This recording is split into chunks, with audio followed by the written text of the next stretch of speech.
Hello বন্ধুরা, তুমি কি এমন কোনো প্রবলেমে আছো যে তুমি সেটা কারোর সাথে শেয়ার করতে পারছো না বা কাউকে বলতে পারছো না, বা এটা নিয়ে তুমি এতই চিন্তিত অবস্থায় আছো যে তুমি রাতে ঘুমাতেও পারছো না? তাহলে আজকে আমি তোমাদেরকে সেই সমস্যা থেকে বের করার উপায় বের করে দেব।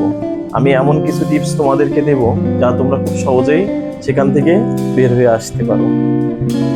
মানুষের জীবনে অনেক ধরনের সমস্যা আসবে, এটাই স্বাভাবিক। তাই বলে আমরা বিচলিত হয়ে থাকলে সেটা কোনোভাবেই কাম্য নয়। তো চলো আজকে আমরা দুইটা উপায় বলে দুইটা উপায়ের মাধ্যমে কিভাবে আমরা আমাদের জীবনে ডিপ্রেশন থেকে বের হব সেটা নিয়ে আলোচনা করব। প্রথমত হচ্ছে আউটার এবং ইনার। আসলে এই দুইটার জিনিসের কারণেই আমরা মূলত বেশি ডিপ্রেশনে থাকি।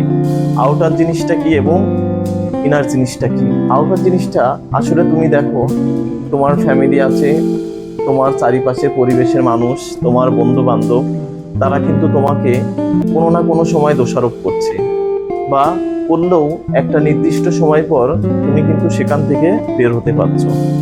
বাট ইনার জিনিসটা, তুমি যতই কষ্ট পাও বা যতই তোমার ফ্যামিলি, তোমার বন্ধু বান্ধব বা তোমার চারিপাশের লোক বা তুমি যে কারো কাছ থেকে এই কষ্টটা পেয়ে থাকো না কেন, তুমি কিন্তু সহজে বের হতে পারছো না।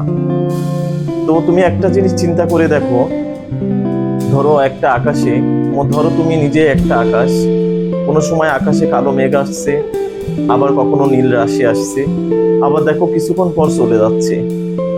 তো জীবনটা আমাদের এমনই, কিছুটা সময়, কিছু সময় সময় পর দেখবা জীবনে অনেক বড় বড় আঁধার নেমে আসবে, আবার কিছু কিছু সময় জীবনে অনেক সুখ আসবে বা অনেক কষ্ট আসবে, যেগুলাকে সবসময় আমাদেরকে মোকাবেলা করে চলতে হবে। তো বন্ধু, এইসব বিষয় নিয়ে ডিপ্রেশনে থাকার কোনো কারণ নাই। তুমি একটা জিনিস চিন্তা করে দেখো, আমাদের সমাজে যারা বড় বড় হয়েছেন বা ছোট থেকে অনেক বড় হয়েছেন বা গুণীজনেরা, তারা কিন্তু ছোট ছোট জিনিসগুলো থেকে আস্তে আস্তে বড় হয়েছেন।